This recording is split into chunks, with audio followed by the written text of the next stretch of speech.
Good afternoon. How are you doing, Kirk? I was actually doing really good, Sheldon, until I went into the garage Uh-oh. about a half hour ago, and I noticed a puddle of oil on the floor. Now, that Uh-oh. itself is cause for worry, but the reason that the car's not in the garage is that my wife's now on a 5-hour trip, and Uh-oh. I texted her, she was halfway through Toronto on the 401.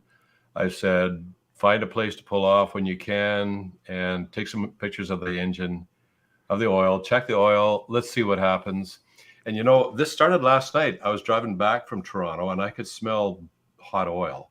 And I thought, am I picking this up from, is it sucking in from somewhere or what? And I was going to check it, but it was almost midnight when I got home. And then this morning I was going to for sure check it before my wife left on this 5-hour trip. But we were so busy helping her pack everything, I completely forgot. She leaves.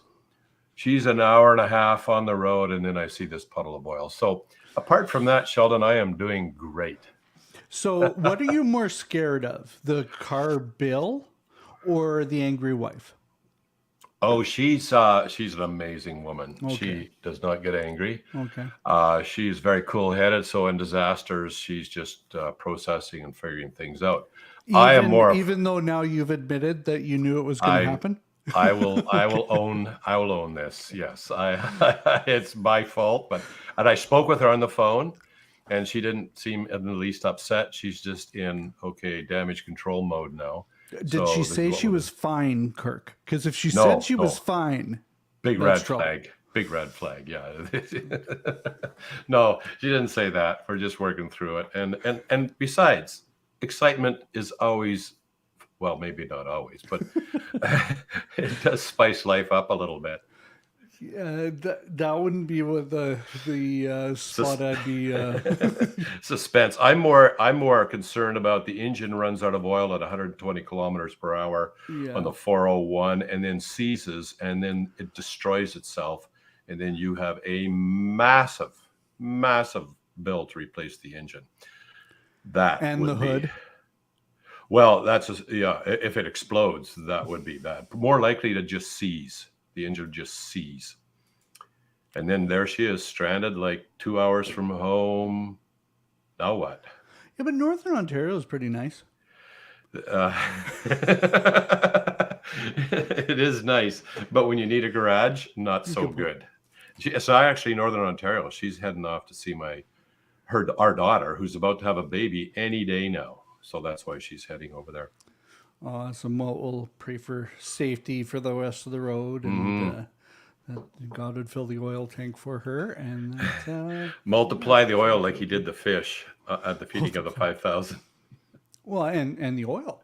He also did the That's oil. right. He's already done oil, Yeah, so this shouldn't be. should be It's easy for Oh yeah, him. and he's done oil a couple of times actually. There's a couple of different incidents, so this one won't be difficult. This will just Yeah. be synthetic engine oil, but pretty much the same thing. If humans can make that, Then there's God no should be able problem to for God. figure it out. Yeah, no problem at all. All right. Yeah.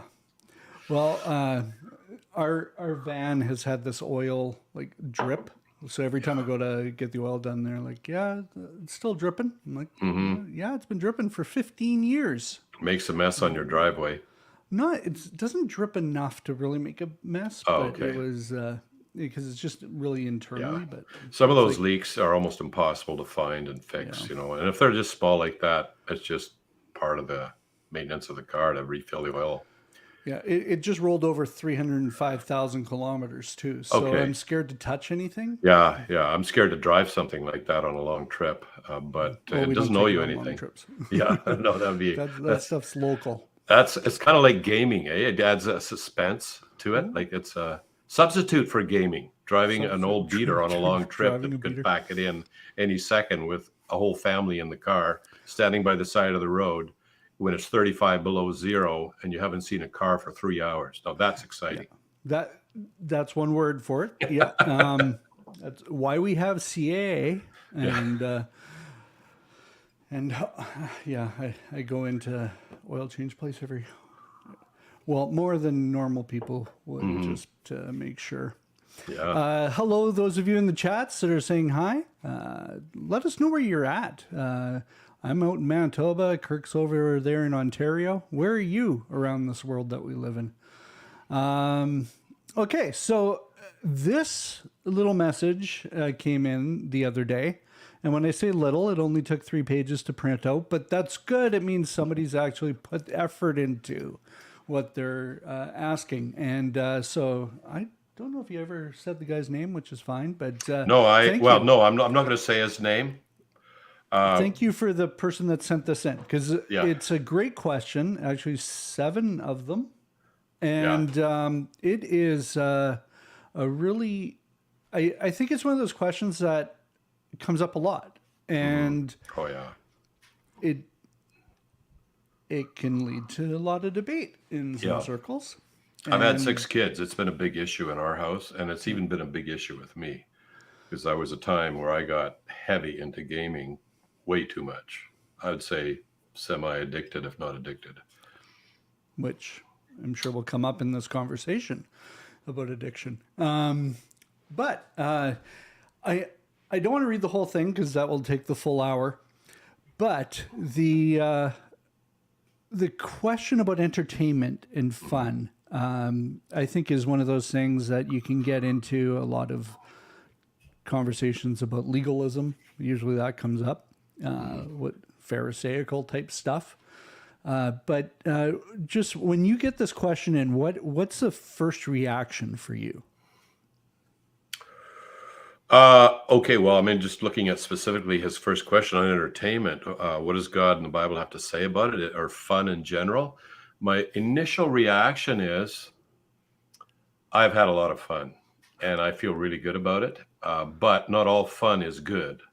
I actually think that our ability to have fun, to experience joy, pleasure, even the physiological release of endorphins that we've been designed to experience, and the receptors that give us pleasure, I have to look at God as our creator, as the one who has actually designed us to have fun. And one thing I do ask, though, there's a broad category of what constitutes fun.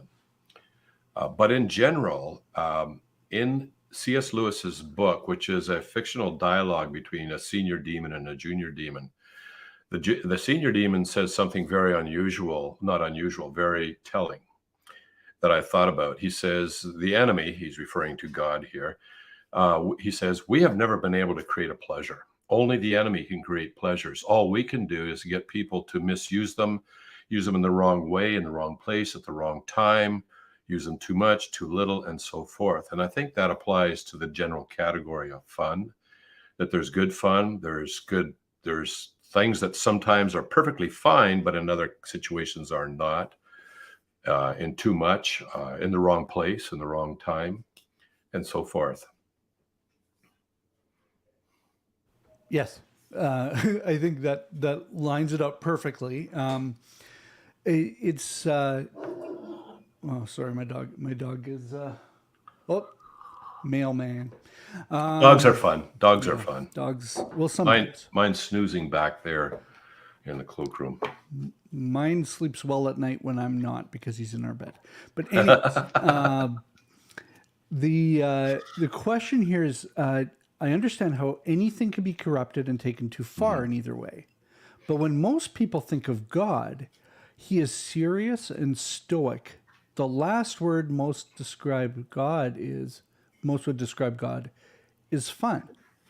As far as I know, many Christians think having fun in even a limited capacity is perceived as hedonistic and lazy. And so that was all one question there. Yeah. So let's dig into that a little bit. Yeah, sure. Is God fun, Kirk? Is he fun? He's a lot of things. Like, I always hear that God is loving, okay? As if that's the only thing God is. And that's simply false. That's not the only thing God is. He is also just and so forth. But let's talk about the stoic and stern. Okay, have you ever seen a little puppies play? Like, they're just little fuzzballs falling all over each other. You have to smile. I can't help myself but smile. Okay, but this is part of the way God created this situation with these fuzzy little puppies. Baby otters, another example of just cuteness to such large degrees that you have to start laughing. I can't help it. And I start thinking about, okay, the creator of the universe is not just stoic and stern. The creator of the universe, he is the origin of cuteness, like the things that we look that are cute, the origin of happiness. In fact, one of my favorite verses, I always hesitate to say favorite verses because then it implies that, there might be other verses that aren't so great, and they're all good. But one that I really like is in James chapter 1, verse 17. It says, every good thing given and every perfect gift is from above, coming down from the Father of lights, with whom there is no shifting shadow. Now let's think about this concept of every good thing given, every perfect gift. So every good thing given. The exhilaration you feel skiing down a mountainside, or just the laughter you experience in watching fuzzy puppies wrestling with each other, little toddlers, even human toddlers running around doing just the cutest things. They don't always do cute things, though. I've had 6, and I can tell you that. But there's so many things in this world that are beautiful, that are good, wholesome, funny in a good way, that just make you laugh. I cannot imagine the creator of the universe who became a man, because it does say that Jesus has created all things, and apart from him, nothing that has been created has been created. So he actually was and is the creator of the world. I can't even imagine him going through life. I'm sure he enjoyed himself sometimes. I know that not all the time, obviously, but hanging out with his disciples, I bet there was good jokes cracked. I bet they laughed together. And why? Because God has created us with that ability. So if God has created us with the ability to laugh and feel exhilaration and joy, then I have to conclude that fun is part of the way he's designed us to be. The real question is, when is it right, wrong? Where's the crossover point? Can we even figure out the point? Like, how do we know which direction we're going? It's like sex. God designed sex. It's beautiful within the context of a marriage between a man and a woman. But in this world today, it's been horribly corrupted. And the online world of corrupted sex is really quite discouraging. So anyways, here's an example of something good in both cases that's designed by God, meant to be enjoyed within its proper context, but it's misused. So yeah, I'd say God is not stoic and stern. He is the origin of every good thing given, including the origin of joy and laughter. Well, and that's the thing for me is when I see the word joy as one of the fruits of the Spirit, why is that? Mm-hmm. Like, why is joy something that, and it's not like at the end where self-control is. It's at the beginning. It's like love, joy. Yeah. Yeah. And it seems to me that, and I'm not saying that happiness and joy are the same, but there is the emotion within joy is good. And there's nothing like beating somebody at Monopoly that gives me joy. Okay, well, let's get into It's been a long time since I played Monopoly. It moves way too slow for me, which is probably a problem, that I've been used to other fast-paced things. But why? That's an excellent point, Sheldon. Part of the working of God within the person who follows him through the Holy Spirit is to produce this joy. Excellent point. So joy itself is we've not only been designed to experience joy, but God himself, dwelling within the follower of Christ, actually promotes joy to a level that's beyond natural. If it was just natural joy, you wouldn't need the Holy Spirit for that. And it's a perfect supernatural joy. Perfect and flawless. Yeah, that's a good point as well. perfect. And I would have to say, as you were talking there, that my enjoyment of life and the wholesome fun that we can have, there's lots of things we can do in this world that are good, clean, wholesome fun. Lots of things. I would have to say that my joy in this life has increased in proportion to the closeness of my relationship with God. In other words, the more I experience the presence of God in my life, the closer I draw to God, the more fun I have. That's wholesome and good. Not the kind of fun that afterwards you're laying in bed and saying, oh, I wish I hadn't said that or done this or whatever, or you feel just kind of red flags about. No, this is a wholesome joy and enjoyment. So I would say, yeah, God's the origin of fun. Okay, so if God's the origin of fun, but we know that it can be corrupted because that's what Satan likes to do, is take what God does and either make it totally bad or just enough to get people to fall away. Where's the line? So before we get into this, my former pastor, Jeff Buckham, from Northview Church in Abbotsford, he used to say, whenever it came to matters of conscience, so if there wasn't a clear statement in the Bible saying don't do this or you can do this, then it's a matter of conscience. So is your conscience going to bug you type stuff? And that might be different for different people. But he used to say, love God and do what you want. Now, I think there's also the love others in there too. Mm-hmm. So love God, love others, do what you want. Because if you're loving God and you're loving others, you're not going to want to do the stuff that God and others don't want you to do. Mm-hmm. So that was the line. And that offers a lot of freedom. Because instead of going to a rule book and finding out, okay, I can do this, I can't do this. I can play cards, but not the cards that you would use in a casino, just rook cards. They're totally the same material and everything, but they don't have the king and queen on them. They just have like bushels of wheat. And so there's this thing that there's this thing where you just, there's corruption there. Mm-hmm. But so often the corruption is not the temptation itself, or I'm gonna drink a glass of wine or whatever it is. It's when it goes too far. Mm-hmm. Well, I think that's the ultimate principle, Sheldon. We really have two choices. We can make up a massive set of rules and become like legalistic Pharisees, and just none of us are really too enthusiastic about that, although I know people who really like rules and they just love making them up. But I think it's because they feel secure about having clearly defined tracks to run on. But that's not the Christian life. That God has not want us. If he just wanted us to be like robots, he would have designed us that way. The other option is, as you have described, and that is to love God with all our heart, soul, strength, and mind. And changes begin to happen intrinsically within us, so that we start loving the things that are right and maybe resisting the things that are wrong.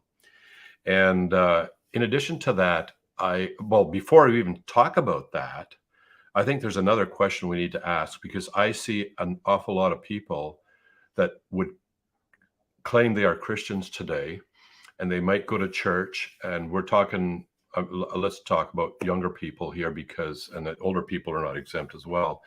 But the big question in my mind is, are they actually followers of Christ? So if you have not actually had a spiritual rebirth within you, you've not actually put your faith in Christ to come into your life, make you the kind of person he created you to be, and so forth, then almost like rules are useless. Why would you possibly expect a person to live a godlike life, and in fact don't even have a relationship with God? So that's the first question, and it's not a trivial question, because I fear there are a ton of people, and teens and young adults, I say specifically, because that's what I've been focusing on the last few years, just reading their testimonials of those of just toss the faith.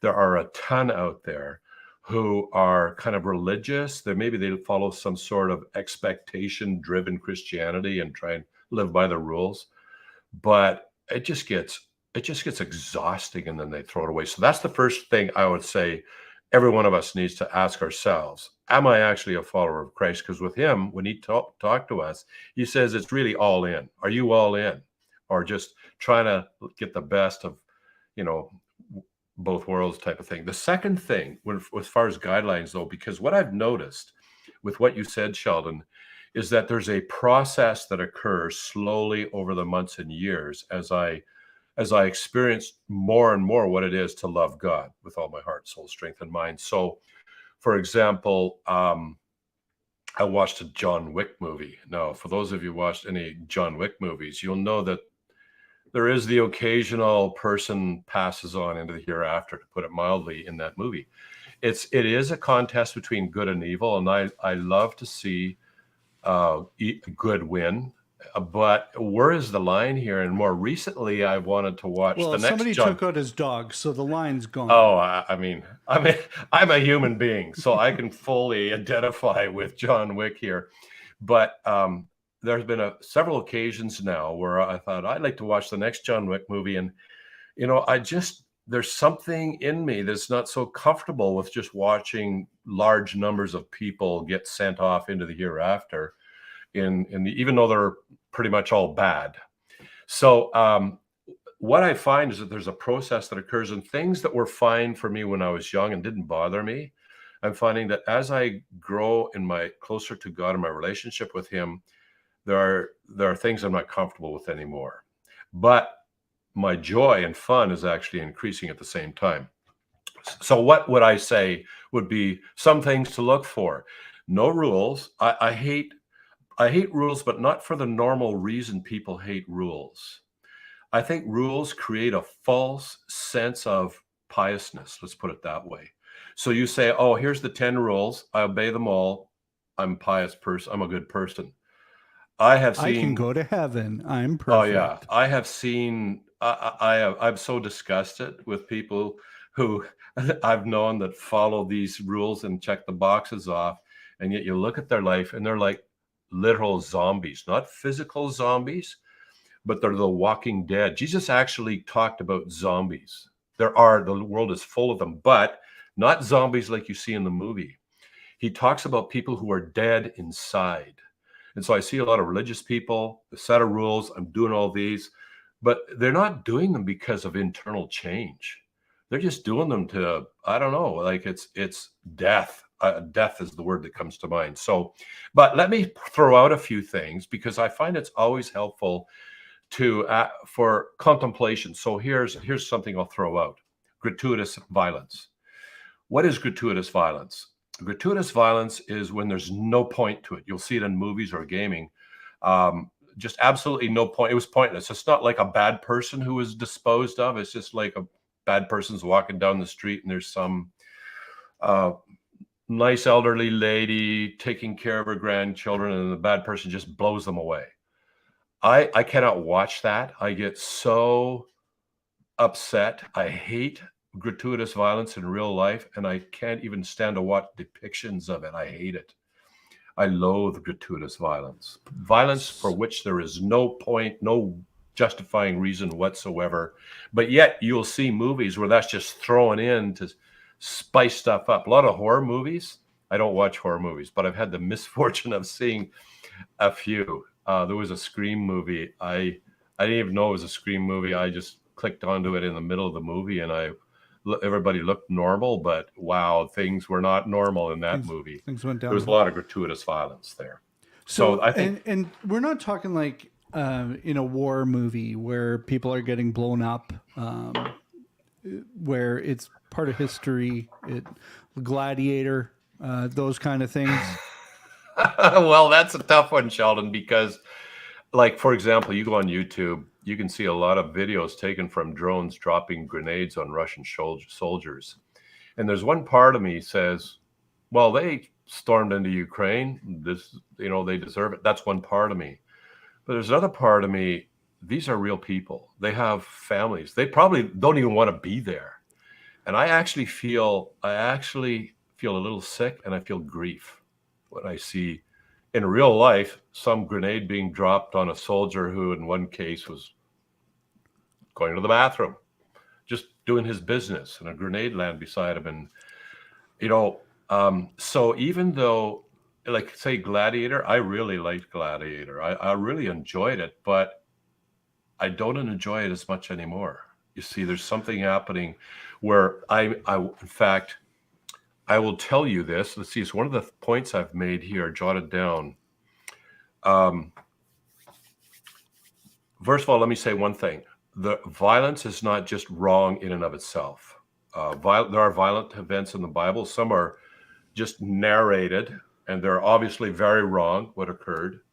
But there's some violent events like the return of Jesus Christ at the end of history at Armageddon, where probably tens of millions of people are instantly annihilated as he returns to earth, as the King returns. He probably won't be called Jesus Christ at that point. It's prophesied there will be other names. One is Emmanuel, God with us. God himself steps into this world and all evil is annihilated. But unfortunately, if you have even the faintest smidge of it, bye-bye. Which is all of us. We're all in serious trouble here, except if we accept what Christ can do to actually make us pure in the sight of God. I don't feel very pure. We're all living in a world where there's stuff happening all around us, and it just seems to contaminate us. But at least God has made something through Christ so we can be pure. So there will be violence by God himself at the end of history. And so when people say God is loving, the question is, well, what does real love entail? And real love sometimes requires violence. For example, in Winnipeg, where I was living at several years ago, there was a man who was ordered not to go near his wife because he tended to be violent. And he somehow tracked her down in the middle of Portage Avenue in the boulevard between the oncoming lanes, multiple lanes either direction, extremely busy. And then he proceeded, and I won't get into detail here, it was tragic. He proceeded to do something where every fraction of a second decreased her chances of ever surviving.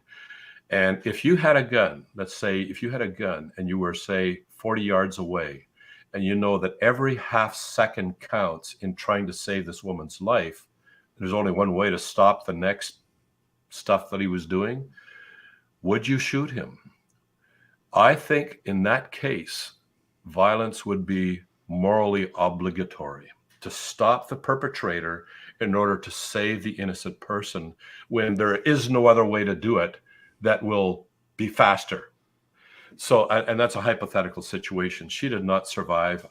It's very sad. And the world is filled with stuff like that. So there are times when violence is required morally, but we screw it up so big time all the time, even in war. I don't get any particular joy, of seeing the enemy destroyed. But sometimes, like, I would get no joy out of getting my foot amputated if it had gangrene. But I know for the sake of the rest of the body, I would have to get that foot amputated. And sometimes it's there. Now, having said that, I've seen a lot of terrible things in my life, in real life. I've worked in other countries. I've seen stuff that I can't even describe here if I was going to without getting emotional. Terrible things in other countries. And as I experienced those things, my whole life became darker and darker and darker. And this is one of the things we have to be careful of in the movies that we watch. And the movies that we watch are a little bit tamer because it's not real. It's just enactments. Same with video games. It's not real. We're just acting, but we'll come back to that because I think there's still a line there. And what I'm saying here is relevant to the video games and the movies. My world grew darker and darker until about the time I was in my 40s, I realized I have a serious, serious problem here. Pretty much a spiritual problem, a mental problem. My world is getting darker. This is not, I think, what God wants for us. At that point, I asked God for a beautiful mind, and I really meant it. Now, I realized when I asked God for a beautiful mind, it would be I had spent half a lifetime just having my mind defiled by all the things I saw in the news and in real life. It would probably take the rest of my life. It was a road. It was not like, please give me a beautiful mind and bang, I got it. No. And this is the thing about a beautiful mind is now I'm much more conscious about what I am putting in, the kind of memories I'm recording in there, the things that I see and hear and listen to. There's a really nice, I love a particular song I'm listening now. I've often listened to it, but there's a particular couple of lines that are just wrong. And when I hear a song I like, I usually buy it and put it on my playlist. And because I like to buy the songs rather than listen to Spotify. No, maybe, let's not talk about Spotify. But it's the beautiful mind principle. So that's one of the things we can take to the movies and the games that we watch is, am I going in the direction of a beautiful mind? And I will have to say this, that I've gone far enough up this road so far to know that if we all had a beautiful mind in this world, we would live in a radically different world. And if you do not if you're not on that road towards a beautiful mind, you are missing. I've never taken drugs, okay? But I can just say it's better than drugs. But so, I don't. This beautiful mind you're talking about, you've got a video on this. I do. Highly recommend everybody watches it. Yeah, we can put the link in the chat, maybe. Thinking a little bit too. When I was in grade 12, I was at a Christian boarding school, and we had to take a Christian ethics class. And they made us memorize Romans 12. And I think, so when this question came in, when this list of questions came in, this is the first thing that came to mind for me. I appeal to you, therefore, brothers, by the mercies of God, to present your bodies as a living sacrifice, holy and acceptable to God, which is your spiritual worship. Do not be conformed to this world, but be transformed by the renewal of your mind, that by testing you may discern what is the will of God, what is good and acceptable and perfect. And it's interesting, when somebody becomes a Christian, it happens often that when somebody becomes a Christian, they go directly into the on fire, I'm going to purge. Mirax Tech talks about throwing books in a bonfire. I remember in youth group bringing all my bad CDs coming, and you break all your CDs or whatever it is. Burning. And the person that wrote this question, actually, number 3 was, what about, why did God call Paul and the first Christians to burn pagan books and remove idols in villages? I think there's this desire to purge the evil or anything remotely close out of our lives when we first make a decision to follow Jesus, because there's this, I need to get rid of anything that could possibly taint me. Yeah. Okay. I think from my perspective, I am more interested in pursuing beauty than trying to do a witch hunt in my house or in my life. Because as I pursue things that are truly good and beautiful and wholesome and perfect, they come into my life and they fill up my life and they push out the other things.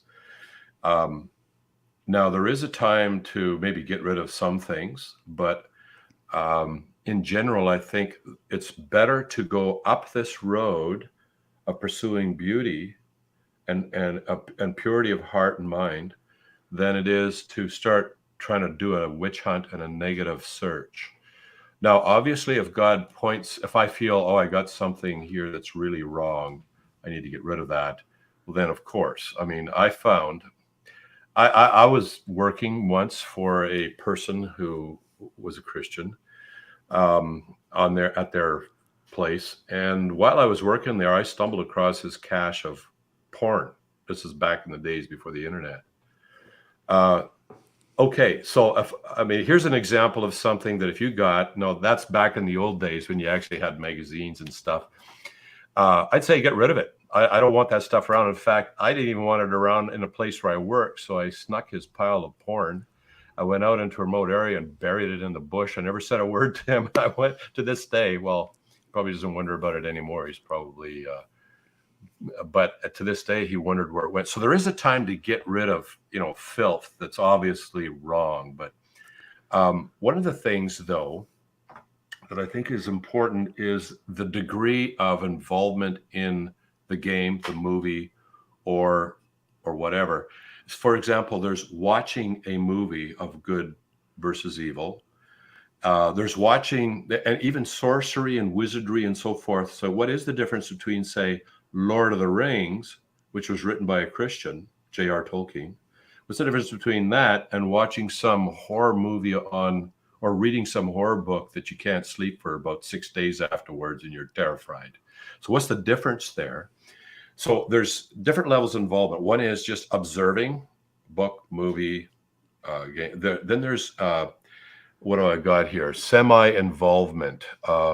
That's where, let's say you're playing a video game. It's a first-person shooter game, but it's still so, this isn't real. And I will confess, I used to love these things. Tom Clancy, I would like to defeat those games at the highest level at sniper mode, which was usually the most difficult level.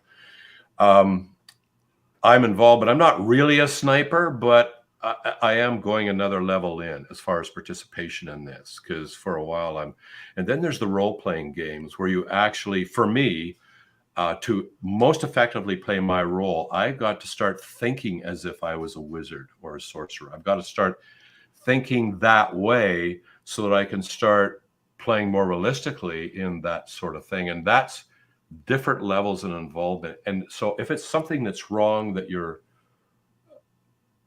just observing, and then something comes along and solves that problem, is a lot different from if you're actually doing a role play game where you are imagining that you are that entity, whatever it might be. And if that entity is outside of what God says is good and wholesome and right, personally, I just don't want to be involved in that, simply because I have tasted beauty and what God offers over there. And I've had a lot of exposure to things that are wrong in this world. I've seen stuff, and I don't want anything to do with it anymore. Now, Christians, let me say one thing about getting rid of stuff. So, because the question does come up later on in this, and that was submitted to us. Okay, what is the world? I'm getting a lot of error messages on my screen. Hopefully I'm coming across okay. I got seven error messages saying there's something intermittent here. But anyways, what about, so Ouija boards, for example. When I was a kid, we got a bunch of stuff from somewhere else, and in there was a Ouija board, and I started to play it. Well, there you're directly involved in something that, even if you don't believe in its existence, if it does exist, you are exposing yourself to incredible danger. And I know that because I know that in our Western culture, we almost laugh at the thought of demons and people who believe in them. But I've worked in third world countries, and I have third world or developing world friends. And they are very real in developing world countries. And so what's the difference? It's from let's say, medieval point of view. If the enemy can infiltrate your castle, but you don't believe they're there, that's the best situation for the enemy. In the same way, in North American culture, if they made themselves as evident as they have, for example, in some of the work we've been doing in India, you would have millions of people here in the United States and Canada so scared silly they couldn't do a thing. I have an example where one tried to kill, literally, one of my fellow engineers went over for Pratt & Whitney in the middle of the night. He woke up and there was a pair of hands around his neck, and they were just hands, and they were strangling him. He wasn't a Christian. He was scared. He was in an absolute state of terror as he tried to rip these hands off around his neck. And finally, even though he wasn't a Christian, he just yelled out, "Jesus, save me." And he says instantly the hands disappeared. He grabbed some clothes, bolted out of his apartment. And when he told me, it was about 3 days later, and he says, I haven't even gone back to the apartment. I am scared silly. And in the end, we started talking about spiritual things. And I said, well, I don't, I can't help you a whole lot because you don't belong to God. And I explained a little bit to him, and he did put his faith in Christ. And what that incident did was it exposed him so vividly to the supernatural realm that it drove him to God as the only way that he could find safety. Now, this is an extreme event, but I have had two cases where there were things in my apartment before I got married that attracted this sort of situation. I don't want to get into this more too detailed because it's just something like you're in a horror movie, but they are real. I have personally dealt with them. I've seen them. I've heard the obscene language, and by obscene language, it's a language, it's not a human. And it is just obscene to listen to it. The sound I've dealt with these things, and I know they are real. And you can either say, okay, Kirk Durson has lost his marbles, he's insane, or he might have been exposed to something that I don't even believe in, but maybe that's a good thing. And I would suggest have as little to do as possible with the occult, and that includes the Ouija boards. Have as little to do as possible. Even if you don't believe in them, you may be going through a door that you have no idea what's on the other side, so just have nothing to do with that. So that would be an extreme case of something that's in your house. I'd say just get rid of it. Chances are it won't work, but if it does, you are in deep trouble. And so that's like when he asks the question, he says, why is it that Christians are fine and even attracted to magic and games like this in the first place?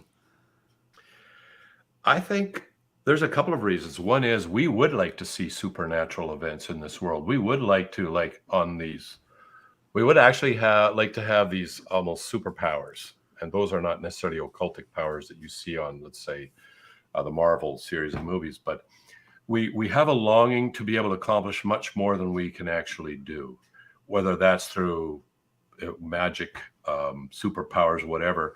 We can't do those things, so we watch movies. We vicariously satisfy that need.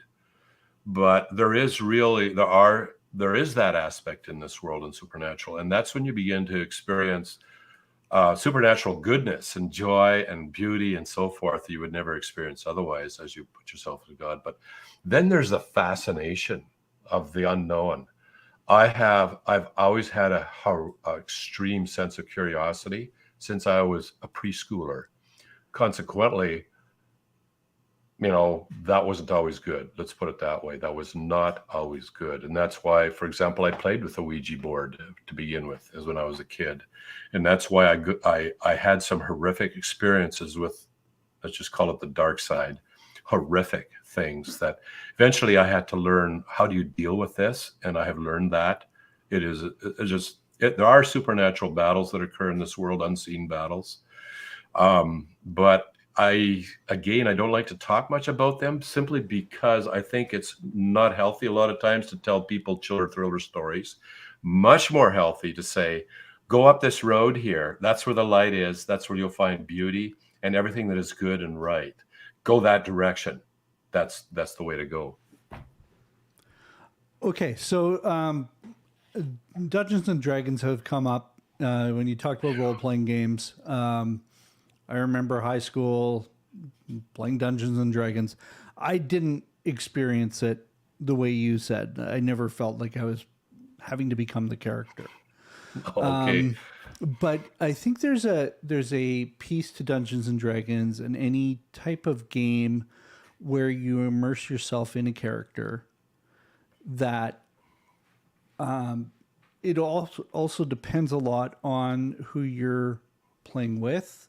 And just the general atmosphere of the event. So when you're thinking of where the line is in this kind of thing, is it? I remember a game came out where it was like the end times. It was like a Christian game about. It was like. The Christians versus the globalists or something during the end times, and you got to play Armageddon. Well, it was the exact same stuff. It's just you put a different title on it, and Mm. it was really corny. But Yeah. the idea of I think it again comes back to, is it bringing it, are you loving God in doing it, and are you loving your neighbor as you're doing it? Are you experiencing God's plan for your life while you're doing this? Yeah. Meritech, like are you going to tell a kid, no, you can't slay that dragon? Well, if it's about dragons, like, I think this is where, again, it's who you're playing with. Is it about the dragons, or is it about actually the spells, the sorcery involved? And Or what's happening to my mind? Like yeah, what, everything you expose yourself in life affects you.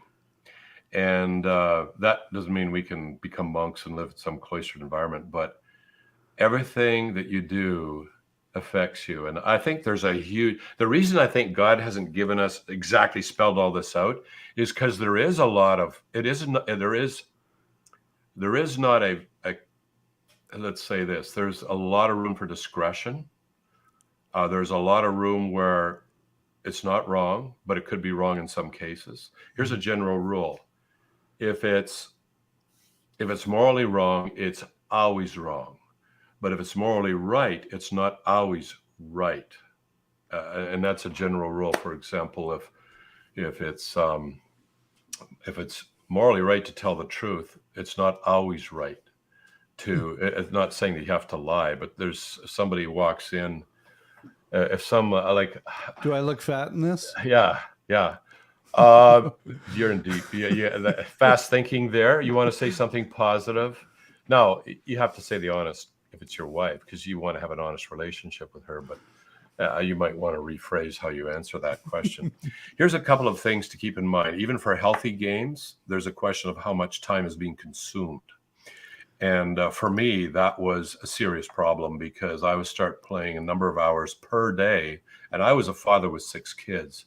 And I only have a small amount of discretionary time, and it was pretty much all consumed on gaming. And my kids were being ignored. I know my wife was very distraught about this. And I suppose I'll say I was addicted. And this went on for a long time until finally I quit cold turkey. It was cold turkey. It was over. And I haven't played any since then. But that's because I might have a weakness in this area. So for some people, if you have a weakness in an area that I can't, I better stay away here. Now, I personally think I could go back and play games because I think I'm at a place now in my life where I really am much more resistant to poor use of time. Here's another principle. When you say yes to one thing, you are saying no to something else. So the question is, what could be that something else? Now, that could even be wholesome fun. If you say yes to too much gaming, let's say you're spending too much time and there's other things other responsibilities you have that are beginning to suffer, you already know you've crossed the line. But let's say there's not other things that you have to accomplish, but you have, let's say, 2 hours on average of discretionary time per day. Now, there's time where we need to be sleeping to be healthy. There's time when we need to be working or going to school. And we don't have a lot of say in how that time is used because you get to work, you got to do this, such and such. The discretionary time we have is probably the time that we will be most accountable for when we appear before God. I gave you this amount of discretionary time, and it doesn't always have to be, doing something really solemn and amazing for God. Goodness and refreshment and reading for an enjoyment and relaxation are part of that. But what are you saying no to? Even let's say, for example, I was doing all my time was just gaming at the expense of other things that it could be going outside and snowshoeing or skiing or fun with my kids, other fun activities that are maybe more physically demanding and refreshing in different ways. So all of one thing might not be a good thing. So when you say no to one thing, you're saying yes to something else. And so that's where why I say it might not be totally healthy to say, what do I need to clean up in my life? Or that might be a good question to ask, but it's more healthy to say, what do I need to say yes to in my life? What about the pursuit of beauty? That's why I do landscape photography, by the way. Here's a verse that I absolutely love. It's one of my major verses in life. It goes like this, and it's highly relevant to this discussion. God says, whatever is true, whatever is honorable, whatever is just, whatever is pure, whatever is lovely, whatever is commendable, if there is any excellence, if there is anything worthy of praise, think about these things. So he's telling us where our minds ought to be. And for me, I might sum that all up. Pursue everything that is beautiful and good. And that might be nature photography. It might be snowshoeing. I have a telescope now. I was looking at the planet Uranus through it. The last night I had it out. It was absolutely gorgeous. And I did get an endorphin rush from that. But these are all the things that because I say no to just sitting in front of a computer gaming or a gaming console, I've been able to do instead. I've been able to really enrich my life doing a whole lot of things. I am not saying, however, that you need to quit gaming. No, I'm not saying that, because it may be part of what you particularly enjoy within the bounds that are proper and good and the type of gaming that's right. And it also could be something that God has called you to minister to people in that area too. Exactly. Yeah. There's a huge gaming community out there, and it may be the specific mission God gives you. One thing that I was thinking about as we were going to have this stream was the verse, "Do not be drunk with wine, but be filled with the Spirit." Why aren't you supposed to be drunk with wine? It's not because drinking wine is bad, but it leads to debauchery. And it's you lose control is part of the problem. And when I think of addiction, whether it's gaming or whatever, if you're addicted to something, it means you've lost the ability to control what's happening.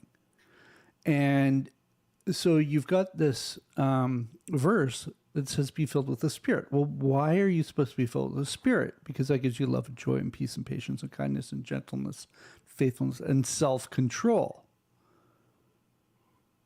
And so if you're filled with the Spirit, you're loving God, you're loving others, that control is not anything human powered at that point. It's the Holy Spirit giving you the control, and He's going to guide you into places and to do things that He wants you to do, not what will be a distraction in your life. And again, I'm not saying that all gaming's bad. I'm not saying that even Dungeons and Dragons is bad. Somebody said the creator was a Christian, but he didn't celebrate Christian because of paganism. But the issue of sorcery, that's not all of Dungeons and Dragons. It's some of Dungeons and Dragons. So depending on how you are playing it out, it could be bad. But I wouldn't be the one casting spells. Yeah, that's where the levels of involvement, like you don't try and imagine that you're the person to become that. Well, I do, because I really, when I'm into a game, I'm into it. I'm that person. Even just something relatively benign in comparison to first-person shooter games, I became a sniper. I actually was on my belly, working my way through the weeds in my mind. The better, the more real, the better in my mind. So the problem is the level of involvement. And are you being involved? Are you imagining now you're being involved in something that's really not healthy and might be illicit? I don't know who developed Dungeons and Dragons. It's been around since I was a teenager. It's been very popular for decades now.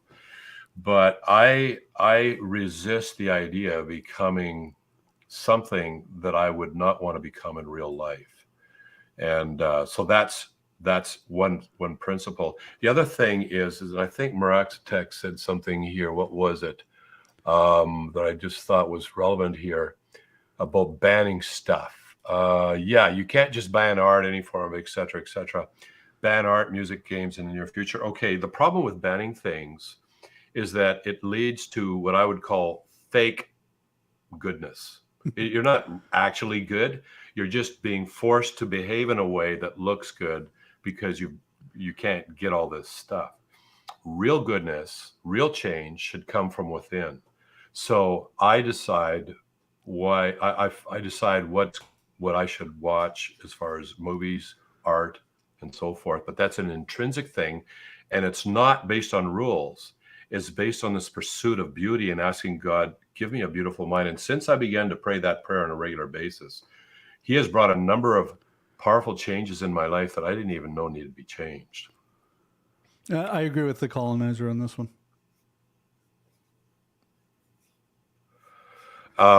If you're a Gen Z and a gamer, I'm pretty sure more esports teams would feel. I agree. That's why that's why I get addicted, because I'm all in. Like, So, this is a great question. Why can't we get the self-control from ourselves and not a magical spirit, though? We have the ability naturally to better ourselves, to make correct choices. Religion doesn't own morality.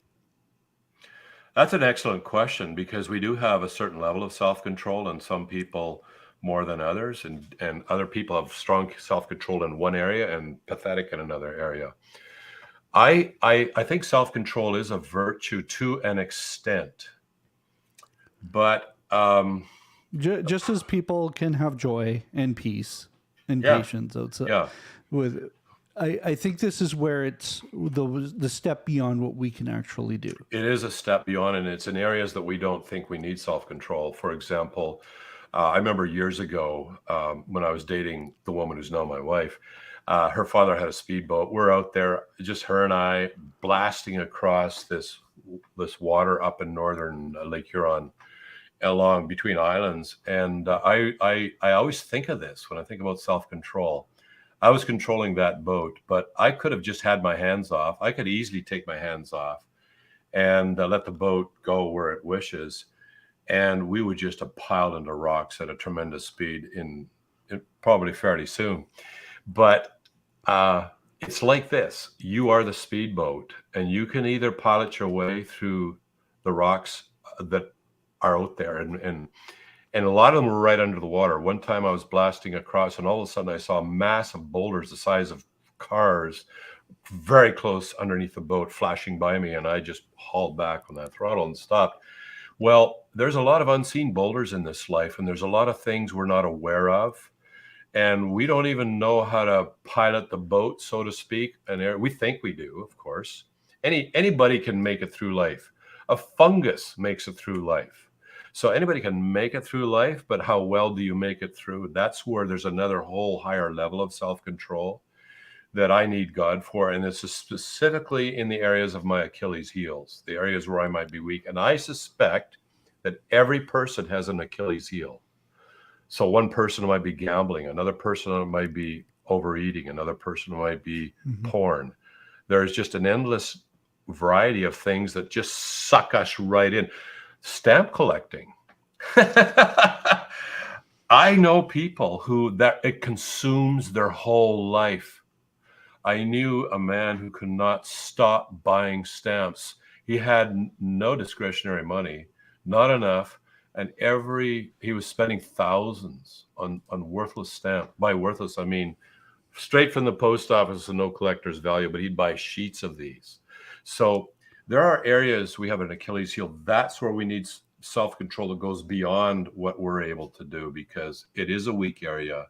And that's where it's a weak area, because we just seem to be powerless in that area. Now, Maraxatech thinks that he has enough self-control. It's not limited to him. So, yeah, everybody thinks about that until if they live a pretty sheltered life. And but I don't mean to imply that Maraxatech lives in a convent or something. But the more you get involved in a variety of things in life, and that's part of my problem, is that I'm interested in everything.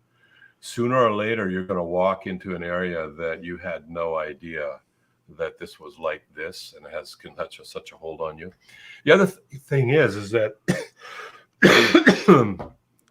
for the normal person, self-control, let's say you're not a follower of Christ, most of us can just manage quite fine in life without self-control. I mean, without this supernatural self-control, because we're not going to become alcoholics or addicted to gambling or addicted to porn online or whatever. The other thing is, you might think you're. I know a lot of guys who think they're in control, but they're not, and you can tell how much they're not by how many hours they spend, and how badly their courses are doing in university or whatever. So yeah, I think you can make it through life if you're not interested in living a supernatural life with just normal human self-control. But it's when you start living a supernatural life and God expects you to become more God-like throughout life, and he literally meant that. He says, be imitators of me. That's a whole lifelong process. There are big things that need to happen and supernatural things that need to happen. That's when the supernatural self-control needs to cut in, and we just can't make that up. I want to bring this one up, and I think we have to end it after this one. But when I saw this, Mark's Tech, like we're Canadian, but we're also we like following politics and stuff. And U.S. politics is way more exciting than Canadian, but because well, yeah. Anyways, yeah. Yeah. You see the question there.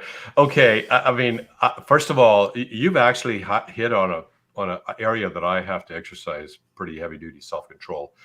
I can lose it watching politicians on TV. Like, I could put my foot through that TV. But I see there's we actually discussed this question at a live stream, and you might want to watch that, go back and figure out which one. Christians should be involved in revolution. Yeah. So, so don't look at, say, conservative U.S. Christianity as what Jesus Christ promoted, we go into that. Jesus did not ask them to do this. I guarantee it. They Jesus did not ask say, them. Let's storm Rome. Let's storm Rome. Okay. There was all sorts of human rights abuses going on in the life of Christ, but he knew what would really change things. And if you put your faith in man or in politicians, which is kind of what's going on here, you are going to be disappointed big time. I'm old enough now to be completely, thoroughly disappointed with government. Nevertheless, I do my duty and I vote, but storming the Capitol, which I won't do because I'm a Canadian, but storming Parliament Hill, I think there are people who do stand up. That's their mission in life, to call out the government and to maybe become members of think tanks and lobby groups, perhaps, and politicians themselves. There are good politicians out there. There are people that's their mission. But when you have to start doing things that are morally wrong, and I think there were things going on that day that were wrong, then I have to step back and not be a part of that. Yeah. My perspective on it is politics brings out the extreme in people, and including Christians. Politics seems to bring out the extreme in it when they lose sight of lose sight of what their purpose is on this planet. Because if getting Trump into the White House for a second term was the difference between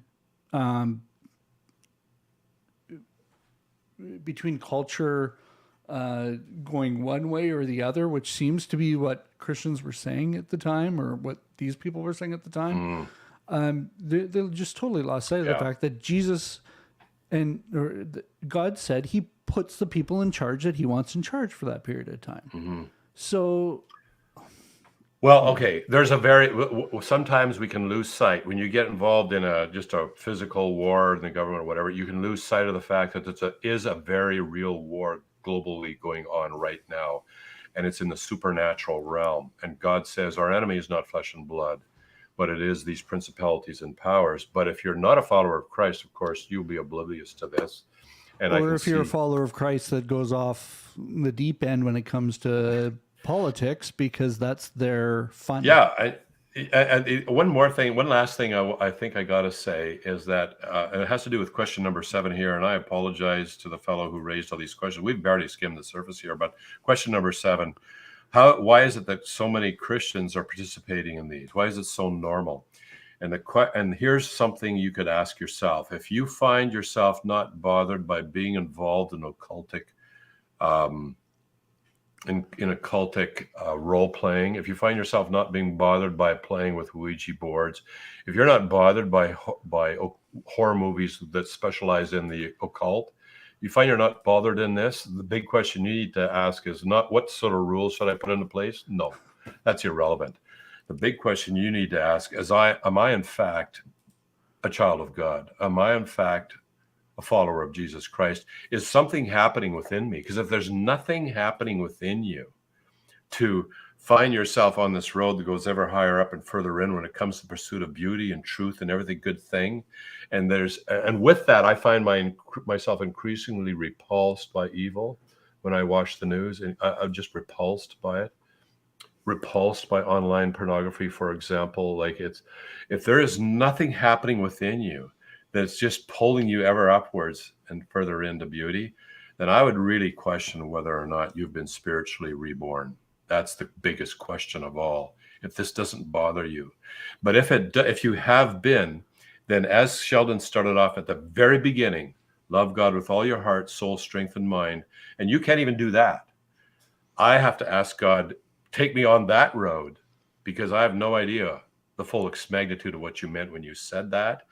But since I began to pray that prayer as well, I have found changes occurring within me that are very good and wholesome and positive. And that's really what we should be pursuing, what things that are right and good. And then automatically you'll find yourself intrinsically changing on the inside. Well, thank you all for listening and watching us. Keep your questions coming. Go to kirkdurston.com if you want to send them in private or comment on the videos. We do answer them when we are able to. And like we said, this was a long email, but it was great because it got us on this conversation.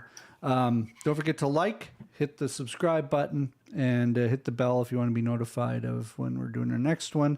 We'll do next week. We have a special guest, Jonathan Topping, I believe, is going to join us. Talk about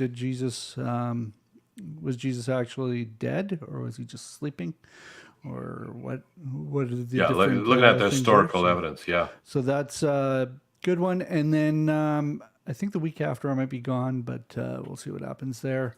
Thank you all for coming, and we will see you next week. And good news, my wife texted photos of the dipstick. Oil's right up there, so it's not a big deal. Perfect. Dipstick. That is one of my nicknames growing up. Oh, that's not a good one. I think my dad called me that for a bit. Oh, no. Yeah. All right. We'll talk to you later. Yeah. Okay, bye.